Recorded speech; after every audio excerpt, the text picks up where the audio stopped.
Narito na ang mga pinakamaiinit na balita ngayong tanghali. AFP Chain of Command nananatiling intact ayon sa isang opisyal. Serbisyo ng PhilHealth tiniyak na hindi apektado ng 89.9 billion pesos excess fund na ibabalik sa gobyerno. Pangulong Bongbong Marcos maraming maibibida sa State of the Nation address ayon sa isang kongresista.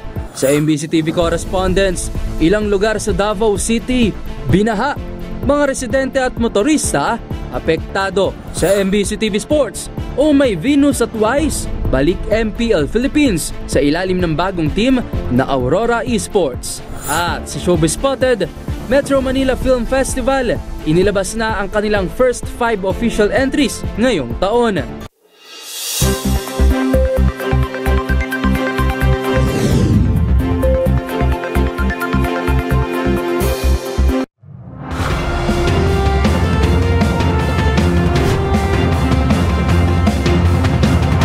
Bawat balita, makabuluhan.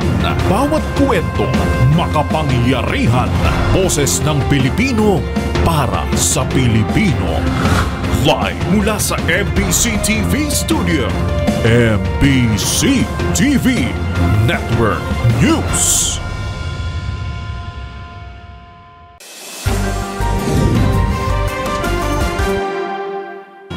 Pilipinas, una sa ating mga balita.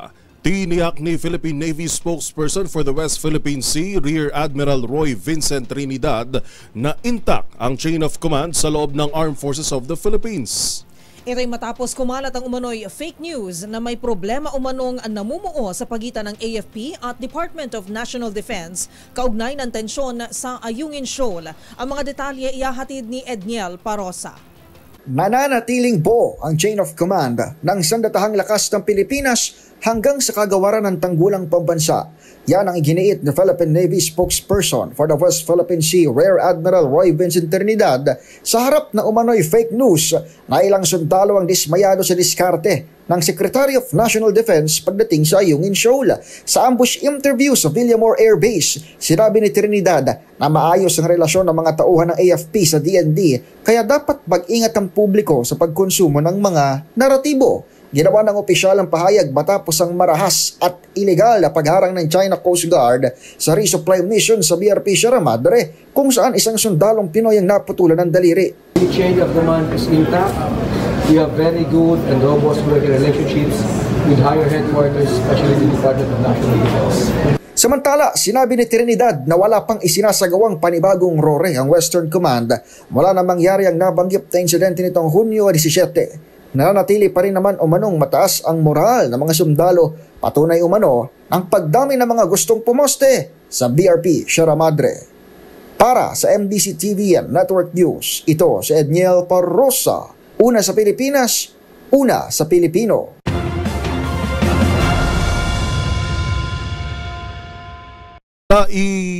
Kinabahala naman ng isang senador ang paglilipat ng pondo ng Philippine Health Insurance Corporation sa program funds ng gobyerno. Ayon sa mambabatas, ang pondong inilaan para sa kalusugan ay dapat lamang gamitin para sa kalusugan.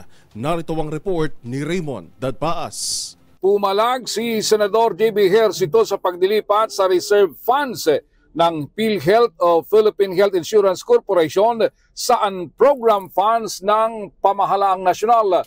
Ayon kay Ejercito bilang pangunahing author ng Universal Healthcare Law, na babahala ito sa akbang na ito ng gobyerno.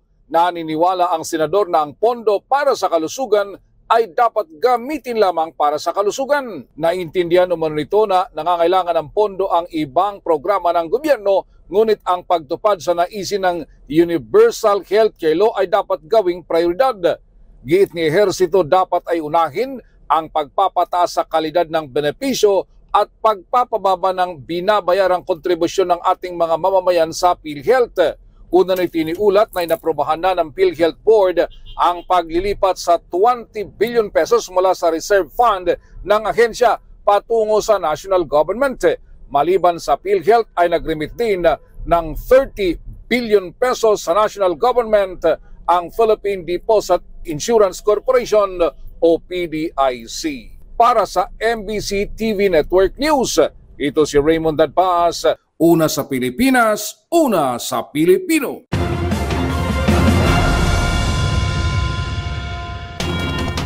Kaugnay niyan, tiniyak naman ni Acting Vice President for Corporate Affairs Group Ray Balenya na hindi maapektuhan ng serbisyo ng PhilHealth ng 89.9 billion pesos na excess fund na ibabalik sa gobyerno. Ayon kay Balenya, ang naturang pondo ay subsidiaryen naman galing sa gobyerno na ipinagkaloob taon-taon sa ahensya. Magbabalita si Kyle Bulyas. Hindi magagalaw ang kontribusyon ng mga miyembro ng Philippine Health Insurance Corporation sa ginawang paglilipat ng Department of Finance sa hindi nagamit na bilyong-bilyong pondo ng mga government-owned and controlled corporation. Sa panayam ng DZRH, kay Acting Vice President for Corporate Affairs Group Ray Balenya, nilinaw nitong ang excess funds na kukunin ay mula sa subsidy na inilaan ng pamahalaan para sa PhilHealth. Paliwanag ni Balenya, taon-taong naglalaan ng pondo ang pamahalaan bilang subsidy galing sa nakolektang sin tax. Dahil dito hindi aniya maaapektuhan ang kontribusyon ng mga PhilHealth member, gayon din ang mga benepisyong kanilang matatanggap. Kahit anya'y kunin ng pamahalaan ng excess funds, tiniyak ni Balenya na magpapatuloy ang enhancement sa mga alok nilang benepisyo. Samantala, nilino ni Balenya na ang pagbabalik ng 89.9 billion pesos na pondo ay hindi isang bagsakan lamang, kundi pa utay-utay itong ibabalik sa pamahalaan. Yan po ay i-release natin by tranches, Katunying. Hindi naman isang bagsakang 89.9 billion yan. At kumakailan, mga bandang Mayo, ay nakapag-release tayo sa national government ng 20 billion. 20 billion. So hindi naman yan isang bagsakan na release sa national government. Una nang dumepensa ang DOF sa mga kumukwestiyon sa kanilang hakbang na ilipat ang mga excess fund ng GOCCs para sa unprogrammed appropriations. Ayon sa DOF, hindi labag sa batas ang kanilang ginawa at base lamang ito sa itinatakda ng General Appropriations Act of 2024. Para sa MBC TV Network News, ito si Kyle Bulyas, una sa Pilipinas, una sa Pilipino. Sa iba pang mga balita, naniniwala ang chairman ng United Broilers Association o UBRA na dadami ang mga breeder dahil sa pagsipa ng presyo ng manok sa merkado. Ang paliwanag at iba pang hinaing ng kanilang grupo, tutukan sa report ni Arnold Herrera. Tinatayang dadami pa ang bilang ng mga breeder kasabay ng pagsipa ng presyo ng manok sa merkado, bunga ng pagkalugi ng industriya mula Oktubre noong nakaraang taon hanggang nitong nakalipas na Abril. Sa panayam ng DZRH kay Attorney Bong Insyong, chairman ng United Broiler Raisers Association, ininda nito ang pagsirit ng presyo ng mga sisiw mula 21 to 23 pesos hanggang 41 to 43 pesos, dahilan para tumigil muna ang maraming breeder nitong mga nakalipas na buwan.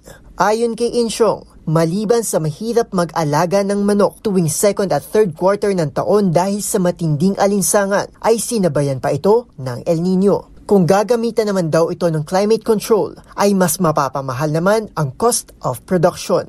Hinaing pa nito, tila may kinikilingan ng gobyerno sa mga ipinatutupad na regulasyon, kung kaya mas lalo silang nahihirapan. Mababa ang presyo, magbabawas yan. Natural lang yon. Pag mataas ang presyo, maraming sasali, dadami, bababa. Paikot-ikot lang naman yun ang natural na agos niya. Para bumagal yan, para magtagal yung problema, ay pag sumali ang NEDA sa usapan at sasabihin naman bababae ng tarif, tatagal yan. Kasi yung gaganahan sana dahil tumaas ang presyo, ay mag-iingat. Ganyan ang nangyari sa baboy . Dagdag pa ni Insyong, hindi hamak na mas madali ang pagkuha ng requirements para sa mga importer kumpara sa kanilang mga local producer. Samantala, nanawagan din ito sa gobyerno ng mas mabilis na proseso sa legal na pagpasok ng bakuna sa bansa laban sa avian flu para makaiwas sa banta ng mutation. Personal ko to, hindi naman sa gobyerno ito. May smuggled kasi na na mga bakuna. Baka yun ang nagpahupa. Okay. Yun ang sinasabi namin matagal na sa gobyerno, lalo na sa FDA. Bilisan na yung proseso ng approval ng bakuna. Kasi delikado rin yung ni-smuggle yung bakuna. Nasa nasa internet Para sa MBC TV Network News, ito si Arnold Herrera. Una sa Pilipinas, una sa Pilipino.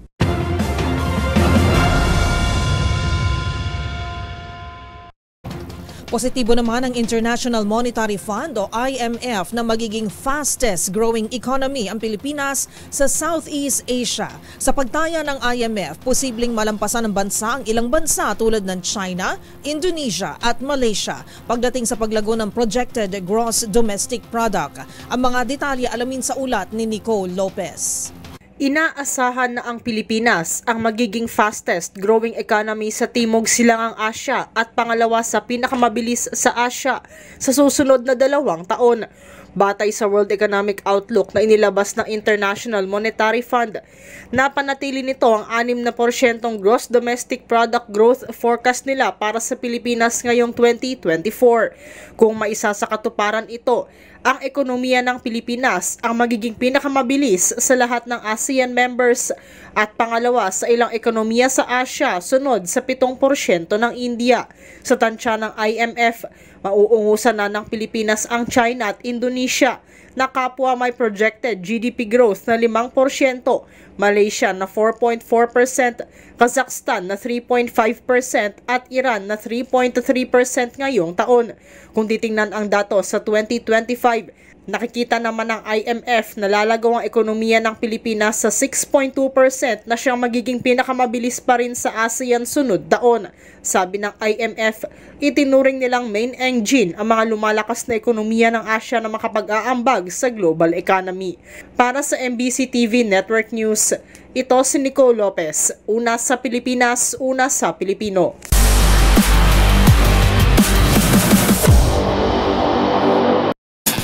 Sa mundo naman ng esports, sa wakas may sagot na sa mga nagtatanong ng what's next for VWise. Dahil opisyal na ngang inanunsyo ng MPL Philippines ang pagpasok ng Aurora Esports sa paparating na Season 14, ang bagong tahanan ng dalawang MLBB icons. Ang buong detalye atid sa atin ni Matchpoint Mili Borja. Matapos ang maraming haka-haka at usapin tungkol sa bagong team na papasok sa MPL Philippines at ang pagbabalik ng MLBB icons na sina John Moore o May Venus Villaluna at Danny Ruiz del Rosario sa biggest esports league sa Pilipinas, tuluyan na itong natuldukan. Sa opisyal na anunsyo ng liga, ipinakilala na nito ang bagong tahanan ng VWise para sa paparating na Season 14. Magugunitang kamakailan, inanunsyo ng dalawang pag-alis sa esports team na Blacklist International. Sa ilalim ng Blacklist, nakasungkit ang VWise ng 3 MPL Philippines Championships at isang M-Series title. At bago ang muling pagbabalik, 2 seasons din hindi nakapaglaro ang VWise matapos ang leave of absence sa team. Pero hanggang sa ngayon, hindi pa malinaw ang posibleng role ng MLBB icons sa bagong team, kung bahagi ba sila ng coaching staff o magbabalik bilang players. Sa huling linggo ng buwan, July 27, ia-anunsyo na ang official roster ng Aurora. Para sa MBC TV Network News, ito si Mili Borja, una sa Pilipinas, una sa Pilipino.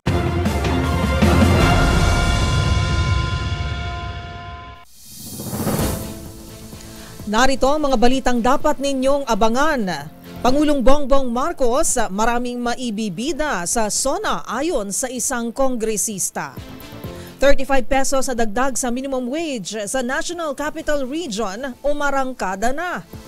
Sa MBC TV Sports, PLDT tinalo ang Creamline sa pagbubukas ng 2024 PVL Reinforced Conference. At sa Showbiz Spotted Metro Manila Film Festival, inilabas na ang first 5 official entries ngayong taon. Lahat ng yan sa pagbabalik ng MBC TV Network News.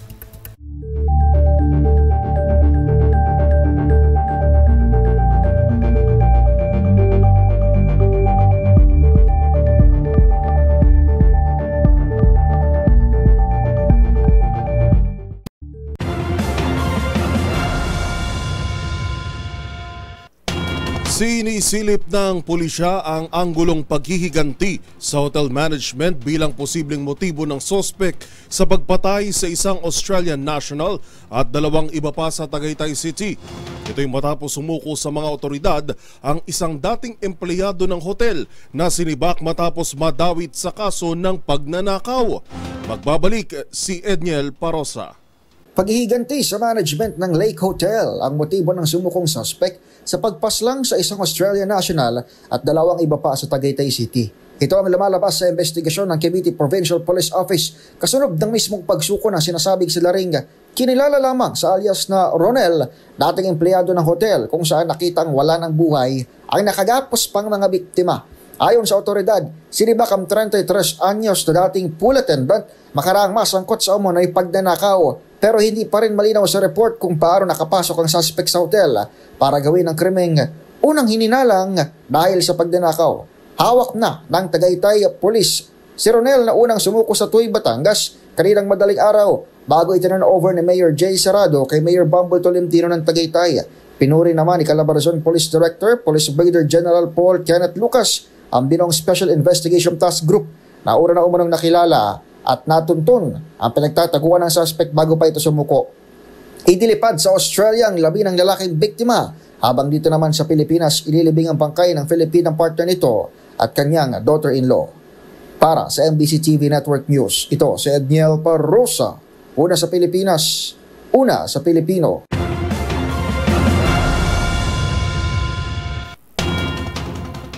Naniniwalang isang kongresista na maraming maibibida si Pangulong Bongbong Marcos sa kanyang ika-3 State of the Nation address. Kabilang narito ang pagkamit ng gobyerno sa target inflation rate na 3.7%, mas mababang unemployment rate at paglago ng ekonomiya. Narito ang ulat ni Manang Milky Rigunan. Maraming inaasahan na ibibida si Pangulong Bongbong Marcos sa kanyang ika-3 State of the Nation address at sabihin na bumuti ang sitwasyon sa bansa. Ito ang pananaw ni Albay Representative Joey Salceda, Chairman ng House Committee on Ways and Means sa nalalapit na sona ng Pangulo sa Lunes. Ayon kay Salceda, inaasahan niyang babanggitin ni Pangulong Marcos ang pagbaba ng inflation rate sa 3.7% na nasa target range ng gobyerno pati na ang unemployment rate na naitala sa 4.1%. Tagumpay din anyan may tuturing ang 5.7% na paglago sa kabila ng pagbagal na ekonomiya ng China at ang pabago-bagong global conditions. Pagdating naman sa food security, sinabi ni Salceda ang kasama sa dapat banggitin ang kasunduan sa India para mag-supply ng bigas at mas marami pa sa sandaling mabawasan ang export restrictions. Dagdag pa ni Salceda, inaasahan na marinig mula sa Pangulo ang kanyang mga plano para tugunan ang mataas na presyo ng mga bilihin at ang pagbibigay ng compensatory relief sa mga magsasaka na lubhang naapektuhan ng El Nino sa loob ng mahigit 3 buwan. Malaking bagay din ayon kay Salceda ang marinig ang big ticket plans para naman sa Maharlika, public-private partnerships, PNR South long haul patungong Matnog, SLEX extension patungong Bicol at iba pang mga investments. Para sa MBC TV Network News, ito si Milk Rigunan, una sa Pilipinas, una sa Pilipino.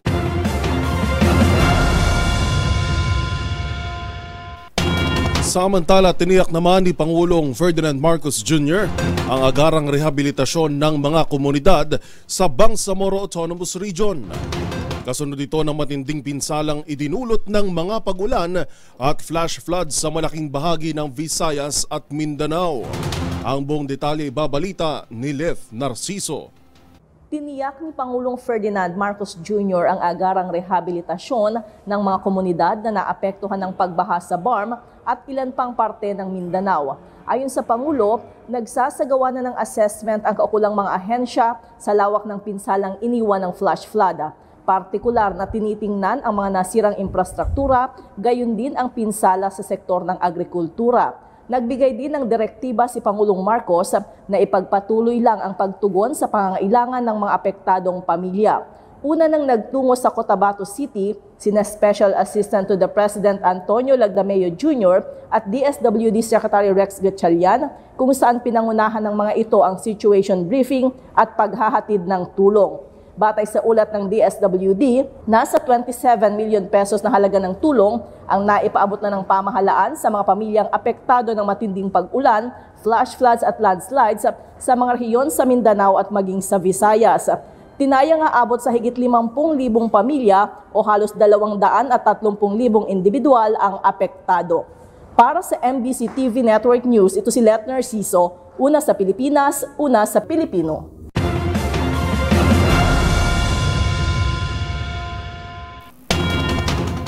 Epektibo na ngayong araw ang aumento sa sahod ng mga manggagawa sa National Capital Region. Ayon kay Labor Secretary Bienvenido Laguesma, natitiyakin nilang susunod ang mga establishmento sa 35 pesos na increase. Ibig sabihin mula sa kasalukuyang 610 ay magiging 645 na ang daily minimum wage sa Metro Manila. Samantala mula naman sa dating 573 pesos ay tataas sa 608 pesos ang sahod ng mga manggagawa sa agriculture sector, service at retail establishments.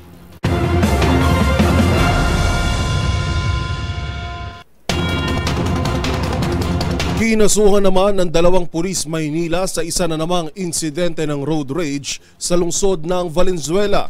Ayon sa salaysay ng ng biktima, maliban sa hindi tama ang dress code ng 2 pulis, ay tinutukan pa siya ng baril ng isa sa mga ito at pinagbantaan umanong papatayin. Pakinggan natin ang balita ni Edwin Duque. Lumutang sa tanggapan ng pulisya para magsampa ng reklamo ang biktima ng umano'y road rage sa MH del Pilar Street sa kanto ng Hernandez sa barangay Mabulos sa Valenzuela, kung saan ay inireklamo ang 2 umano'y pulis na suspect na nakatalaga naman pulis sa Pulis Maynila. Sa sinumpang salaysay ni Ronaldo David, 42 years old, ng Bitik Street sa Gente de Leon sa Valenzuela, itinuro nito ang isang Police Staff Sergeant Ernesto Camacho, isang Police Staff Sergeant Roberto Cabudoy na nakatalaga umano sa Delman Police Station sa Tondo, Maynila. Batay sa salaysay ng biktima, alas 4:30 ng umaga noong July 4, 2024, habang binabaktas umano nito ang kaban ng MH del Pilar Street sa Mabulo Street, nang mapansin nito ang 2 motorsiklo, isang unit ng Yamaha Aerox at isa ring Honda PCX na pawang walang mga helmet at wala ring tamang dress code na nakasuot lamang umano ng tsinelas, habang nakatutok ang tingin sa kanya hanggang sa i-plackdown umano ito ng 2 pulis. Bumaba umano ito si Camacho, bumunot ng baril kung saan ay tinamaan sa tiyan ng biktima dahilan ng kanyang pagkakahulog sa kanyang motorsiklo. Sinabi nito na bumaba din ng motorsiklo itong si Cabudoy at sinabing, "Gusto mo, patayin na kita dito eh." Dito na bumaba ng sasakyang motorsiklo itong si Corporal James de la Peña para mamagitan sa insidente, na sinamantalaman ng 2 at tumakas patungo ng Malanday. Sinampa na ng kasong administrative case ang 2 sa Manila Police District, habang kasong kriminal sa Valenzuela City. Para sa MBC TV Network News, ako si Edwin Duque.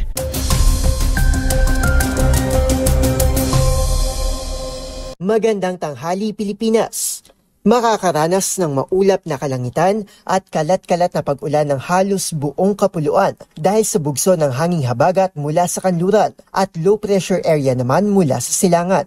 Batay sa 4 AM monitoring ng Pag-asa, huling namataan ang naturang LPA sa layong 200 kilometers east-northeast ng Surigao City, Surigao del Norte. Iba yung pag-iingat dahil inaasahang patuloy itong magdadala ng mga pag-ulan sa silangang bahagi ng Southern Luzon, Bicol Region, Visayas at Caraga at least for the next 2 to 3 days. Sa Metro Manila at iba pang bahagi ng bansa, isolated rains at localized thunderstorms pa rin ang posibleng maranasan mamayang hapon at gabi. Samantala, mapapansin naman ang malaking pagbaba ng temperatura sa Tuguegarao, Cebu, Tacloban at maging Zamboanga sa Mindanao. Dahil po ito sa mga pagulang dulot ng LPA at habagat na maglalaro lamang mula 24 to 29 degrees Celsius. Habang dito sa Kamaynilaan, posible pa rin umakyat sa 33 degrees Celsius ang init ngayong tanghali. Para naman sa ating 3-day weather outlook sa Luzon, inaasahang magpapatuloy ang mga pagulang dulot ng LPA sa Southern Luzon kasama na ang Metro Manila bukas hanggang sa Biyernes. Pero bahagya itong mababawasan sa Sabado kung kailan tinatayang nakatawid na ang LPA o posibleng bagyo sa West Philippine Sea. Ngayong maulan ng panahon, umantabay po palagi sa mga rainfall advisory na inilalabas ng Pag-asa para na rin sa ating kaligtasan. At yan ang latest sa lagay na ating panahon ngayong Miyerkules. Para sa MBC TV Network News, ito si Arnold Herrera. Una sa Pilipinas, una sa Pilipino.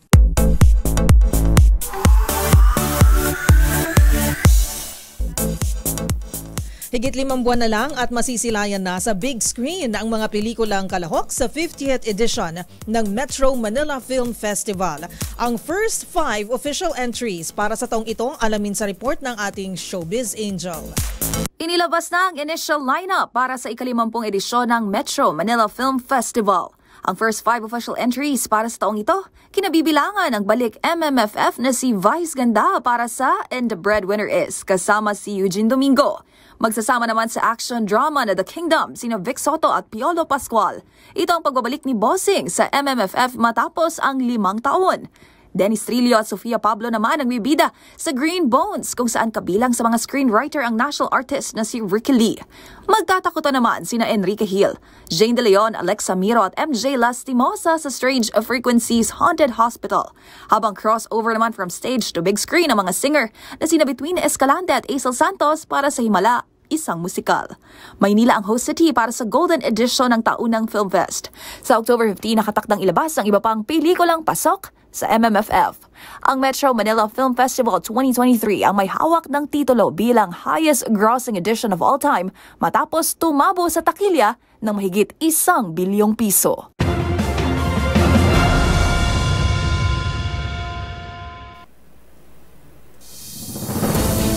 Narito mga balitang dapat ninyong abangan. Pangulong Bongbong Marcos pinasinayaan ang pinakamalaking water reservoir sa Iloilo. Sa MBC TV correspondents, ilang lugar sa Davao City binaha. Sa The Better News, DZRH ibinagdiwang ang ika-85 taong anibersaryo nito.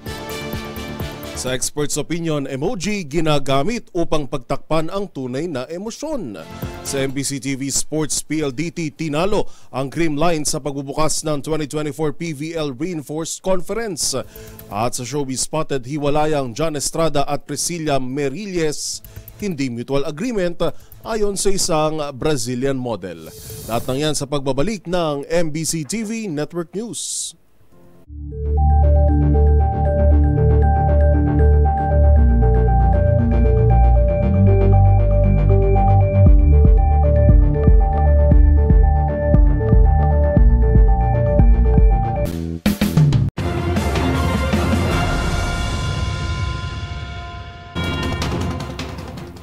Sa pagpapatuloy ng ating balitaan, pinasinayaan ni Pangulong Bongbong Marcos ang pinakamalaking water reservoir sa Iloilo na inaasahang magpapalakas sa produksyon ng bigas at supply ng kuryente sa Panay.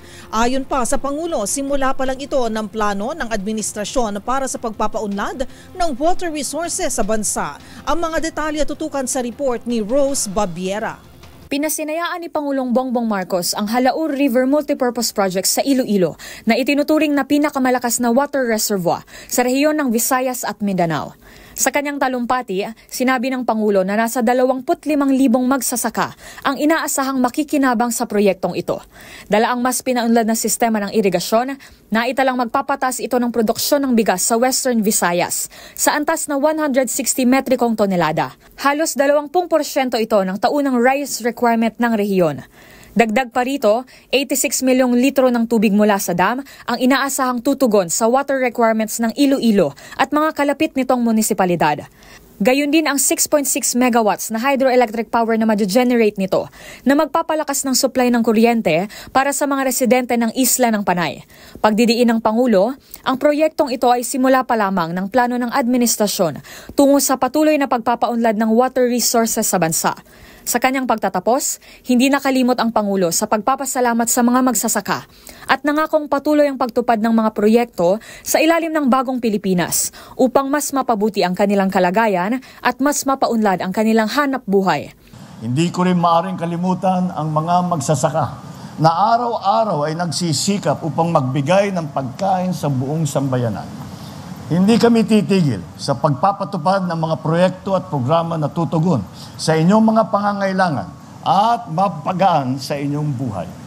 Mananatiling kasangga ninyo ako at ang buong administrasyong ito sa pagtupad ng inyong mga pangarap. Para sa MBC TV Network News, ito si Rose Babiera. Una sa Pilipinas, una sa Pilipino.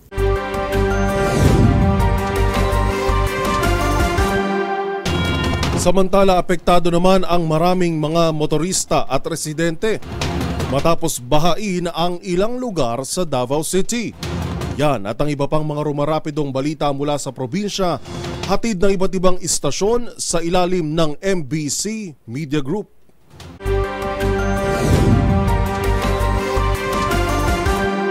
Nakaranas ng pagbaha ang ilang lugar sa Davao City dahil sa malakas na pag-ulan Martes ng gabi, Hulyo 16, 2024, dahil sa LPA at Southwest Monsoon. Tumaas ang tubig baha sa Laverna Hills, San Antonio at San Isidro sa Barangay Buhangin, sa Dipo sa Barangay Padacan at sa Barrio Pampanga. Kaya nagsilikas ang mga residente, lalo na sa may Barangay Buhangin.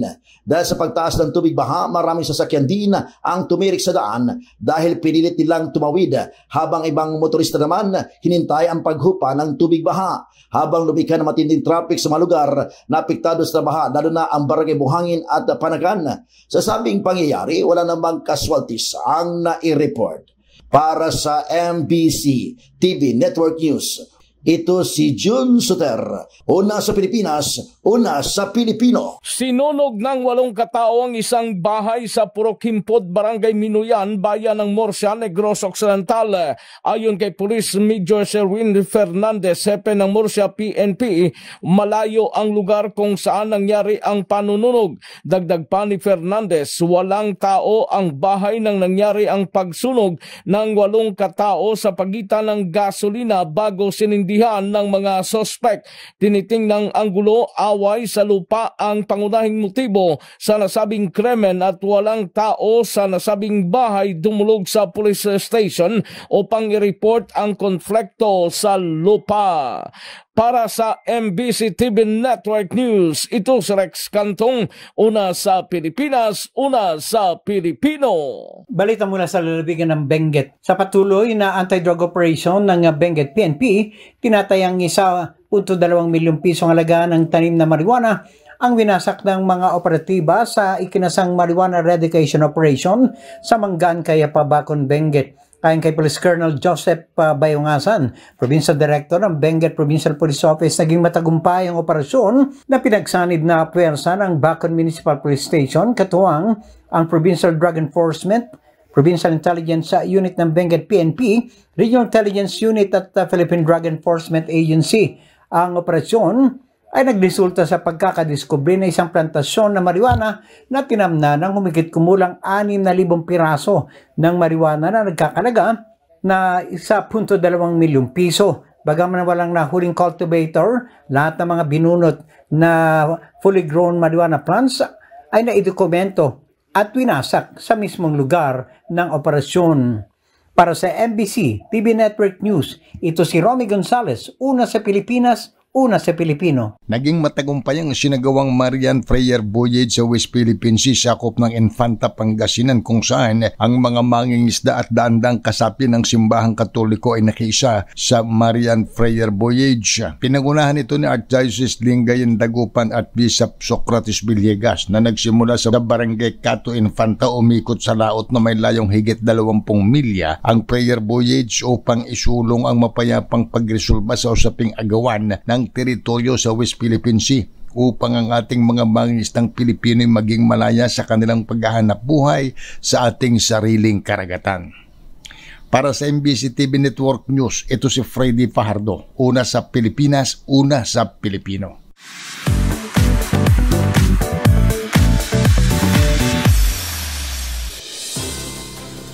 Naging masaya at matagumpay ang naging pagdiriwang ng ika-85th year o 85th na anibersaryo ng kauna-unahang radyo sa Pilipinas, ang DZRH. Kasabay nito, binigyang pagkilala ng himpilan ang ilan sa mga natatangi nitong mamamahayag na nagpamalas ng di matatawarang kontribusyon sa larangan ng media. Kaya naman ang mga pangalang nagningning para sa Fred J. Elizalde Journalism Awards. Panuorin sa The Better News ni Rovic Manuel. Naging masaya at matagumpay ang naging pagdiriwang ng ika-85 taong anibersaryo ng kauna-unahang radyo sa bansa, ang DZRH. Kasabay nito, binigyang pagkilala rin ng himpilan ang ilan sa mga natatangi nitong mamamahayag na nagpamalas ng hindi matatawarang kontribusyon sa larangan. Kaya naman, ang mga pangalang nagningning para sa Fred J. Elizalde Journalism Award, panoorin sa The Better News Report na ito. Naging matagumpay ang pagdiriwang ng ika-85 anibersaryo ng kauna-unahang radyo sa bansa, ang DZRH. Kasabay ng pagdiriwang, binigyang parangal din ng himpilan ang mga natatanging mamamahayag na nagpakita ng hindi matatawarang kontribusyon sa larangan ng pamamahayag. Kabilang sa mga nakatanggap ng Fred J. Elizalde Journalism Award ngayong taon ay sina Giselle Ricafort at Aliyah Ikatlo para sa Citation for Excellent News Writing. Pinarangalan naman bilang Provincial Reporter of the Year si June Di Makutak. Best Technician Award naman para kay Mr. Het Del Moro. Best Drama Program naman ang Love Story at para naman sa Posthumous Award ay ang dating Operating Manager at Senior Managing Editor ng DZRH na si Reginald Espiritu at ang dati ring DZRH Drama Director na si Salvador Badong Royales. Pinarangalan naman bilang Best Reporter for Senior Category si Let Narciso at for Junior Category naman ay si Edniel Parosa na nakatanggap rin ng isa pang parangal sa Special Coverage Citation West Philippine Sea Coverage. Sa panayam kay Miss Let, sinabi nitong para sa buong DZRH ang parangal na kanyang natanggap at patunay lamang ng paggampan sa kanilang tungkulin na may sipag at dedikasyon. Para ito sa lahat ng reporter ng DZRH. Oo, ayan. Nakakatuwa na may ganitong pagkilala pero ako naniniwala na lahat kami dapat may ganito. Para naman kay Edniel, nagsilbing pagbabalik serbisyo sa himpilan at serbisyo sa publiko ang natanggap nitong pagkilala mula sa DZRH. Naalala ko lang yung mga panahon na feeling mo walang nakatingin sa'yo pero ayun pala, pwede pa siyang mag-pay off. Pero hindi naman kasi ito hindi naman kasi ito for individual glory, di ba? Kung sabihin. Ano naman to Una't-una serbisyo to sa tao. Tapos, syempre, pagbabalik doon sa DZRH, nagbibigay ng opportunity sa'yo. Ibinahagi rin ni Edniel ang kaniyang naging karanasan sa kaniyang pananatili para sa special coverage sa West Philippine Sea. Unang-una, syempre, nakakatakot. Di mo alam kung babalik ka pa kinabukasan sa pamilya mo. Pero, hindi ko kinakagat yung temptation na mag-message sa pamilya kasi lalo silang kakabahan. Pero nung nakita ko na yung China Coast Guard, mas lamang na yung galit Tsaka mas lamang na yung kagustuhan kung may palita yon kaysa doon sa sarili kong kaligtasan. Siguro layo ng Diyos para maipakita yung nangyayari talaga doon sa karagatan, sa West Philippines. Para sa MBC TV Network News, ito si Rovic Manuel, una sa Pilipinas, una sa Pilipino.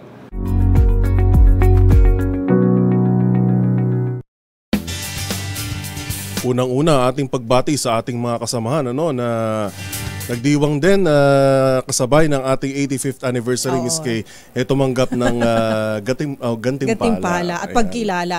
Mismong na tinanggap nila from of course the chairman himself. Ayan, si Chairman Fred J. Elizalde. Congratulations sir. Sayang wala ka dun partner, hinahanap ka namin.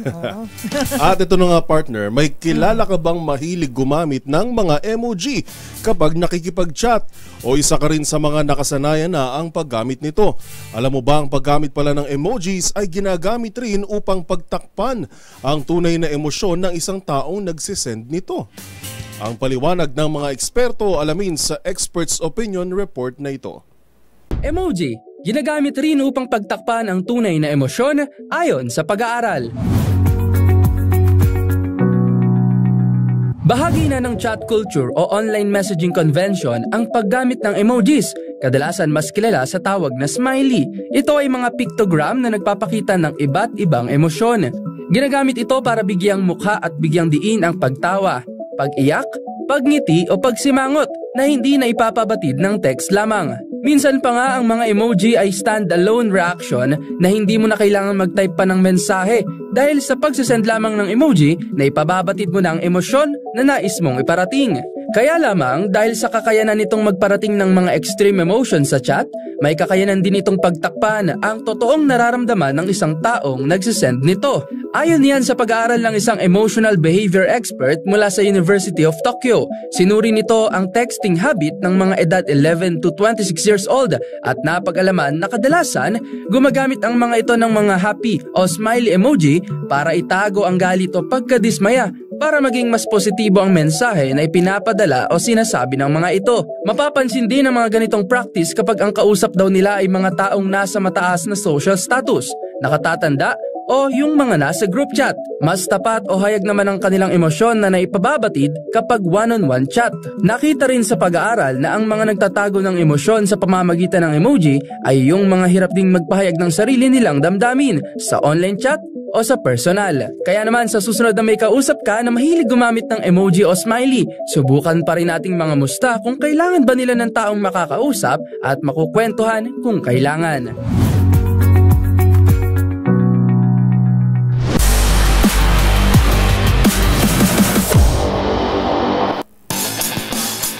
Sa mundo ng volleyball, mainit na tapatan agad ang natunghayan ng volleyball fans sa pagbubukas ng 2024 PVL Reinforced Conference. Tinalo kasi ng PLDT High Speed Hitters ang undermanned Creamline Cool Smashers sa isang thrilling 5-set match. Ang naging takbo ng laro, tutukan sa report ni Millie Borja. Magandang simula ang ipinakita ng PLDT High Speed Hitters sa pagbubukas ng 2024 Premier Volleyball League Reinforced Conference. Ito ay matapos nilang talunin ng undermanned the Creamline Cool Smashers in 5 thrilling sets. Sa unang set, nakuha ng Creamline ang panalo at 16-25. Pero agad bumawi ang PLDT sa second canto with close 25-22. Sa third set, muling napasa kamay ng Cool Smashers ang panalo at 24-26. Pero sa dalawang magkasunod na set, tuluyan ang nakuha ng High Speed Hitters ang kanilang unang panalo ngayong edisyon. Pinangunahan ng kanilang Russian import na si Lena Samoylenko ang team with huge 34 points on 32 attacks on top of 2 aces. Habang nakapagbigay naman ng 24 excellent digs si Kat Arado at 19 excellent sets naman mula kay Kim Fajardo. Absent sa nasabing game ang Creamline stars na sina Eliza Valdez at Tots Carlos. Habang wala rin si Gemma Galanza dahil sa kanyang commitment sa national team na Alas Pilipinas. Ito na ang unang pagkatalo ng Creamline sa isang opening game mula pa noong 2019. Samantala, sa mga naging ulang laro, tinalo rin ng Chameleons ang Gallery sa isang 5-set marathon. Habang na-sweep naman ng Cherry Tigo ang Farm Fresh. At yun ang mga latest updates sa mundo ng sports. Para sa MBC TV Network News, ito si Millie Borja, una sa Pilipinas, una sa Pilipino.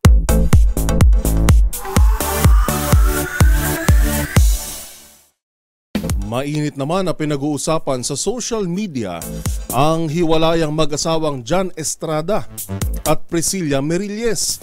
Ang modelo at dating beauty queen may nilinaw sa mga naging pahayag ng aktor. Alamin natin ang buong detalye sa Showbiz Report ng ating Showbiz Angel. Itinanggi ng modelong si Priscilla Meirelles na nagkaroon ng mutual agreement ang kanilang paghihiwalay ni John Estrada. Ito ang nilinaw ng dating beauty queen kasunod ng ilabas na pahayag ng aktor sa social media na labis anya nitong ikinagulat at ikinasama ng loob. Sa naturang post, pinabulaanan din kasi ni John Estrada ang umano'y pagkakaroon nito ng relasyon sa isang Lily Hallman na kanya lang daw na-meet sa Boracay o sa kahit na sinumang babae. Privacy ang hiling ng aktor sa kinaharap na problema ng kanilang pamilya. Samantala, nagbabala rin si John sa gumawa ng fake quote card online kung saan mababasa ang ano pa nga raw ba ang kanyang mga gawa kung tukso na ang lumalapit. Sa ngayon, umuwi muna sa Brazil ang modelo kasama ang kanilang anak na si Samantha Anica Estrada. Nagpasalamat din ito sa lahat ng mga nagpapakita ng suporta sa kanya. Sina John Estrada at Priscilla Meirelles ay ikinasal taong 2011. Para sa MBC TV Network News, ito po ang Showbiz Angel Angelica Cosme. Una sa Pilipinas, una sa Pilipino.